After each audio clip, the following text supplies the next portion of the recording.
पप्पू यादव की पार्टी से, जन अधिकार पार्टी से आ रहा हूँ।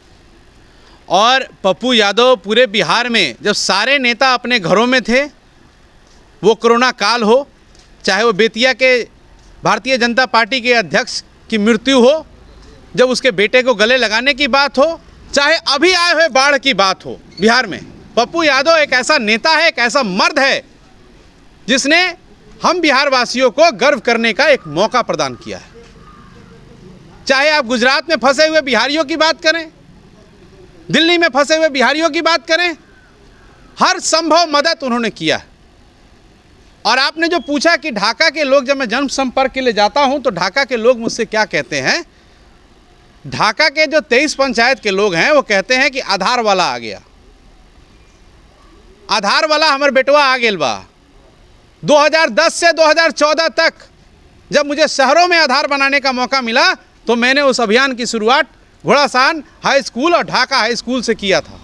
हर गांव, हर पंचायत, हर कस्बे, हर बसवारी तक मैंने अपने लोगों को भेज के अपने माता पिता, अपने भाई बंधु का आधार बनवाने का काम किया है। कि आप ढक्का विधानसभा से एक उम्मीदवार के रूप में सामने आ रहे हैं और पीछे की स्थिति आप देख रहे हैं, तो किन किन मुद्दों पर आप जनता से जो है बात कर रहे हैं, वोट की बात कर रहे हैं? सर्वप्रथम आपका यहाँ पर आने के लिए मैं तहे दिल से धन्यवाद करता हूँ।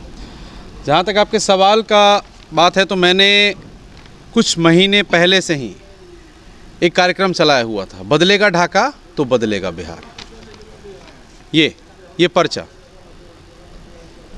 पर्चा जो चुनाव पहले हुआ करते थे, आजकल मॉडर्न चुनाव हो रहे हैं, डिजिटलाइजेशन ज़्यादा हो गया है, ज़्यादा हम लोग डिजिटल बात कर रहे हैं, फेसबुक पे ज़्यादा चुनाव हो गया है। लेकिन ये हमारे जो पूर्वज थे, चाहे हो, उस समय पर्चों पे चर्चा होती थी। चाहे हमारे ससुर कॉमरेड उमाधर सिंह हो, जो हायाघाट से 4 बार विधायक रहे, उस समय पर्चों पे चर्चा होती थी और मैंने उसी कॉन्सेप्ट को उठाया है। 10 साल बनाम 3 साल की ये लड़ाई है।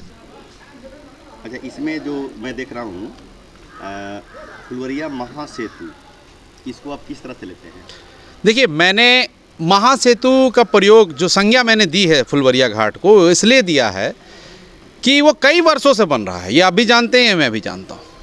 अभी आपने देखा होगा पीछे 2.5 साल से भी कम समय में गांधी सेतु, जो एक समय एशिया का सबसे बड़ा पुल हुआ करता था, जब हम लोग पढ़ते थे तो जनरल नॉलेज के सवाल में आता था कि एशिया का सबसे बड़ा पुल कौन है, तो हम लोग गर्व से कहते थे गांधी महासेतु। हाँ, लेकिन ये जो सेतु है ये 10 साल से शायद बन रहा है, उससे भी ज़्यादा समय हो चुका है इसको बनते बनते। इसीलिए मैंने इसको एक संज्ञा जोड़ दिया, फुलवरिया महासेतु।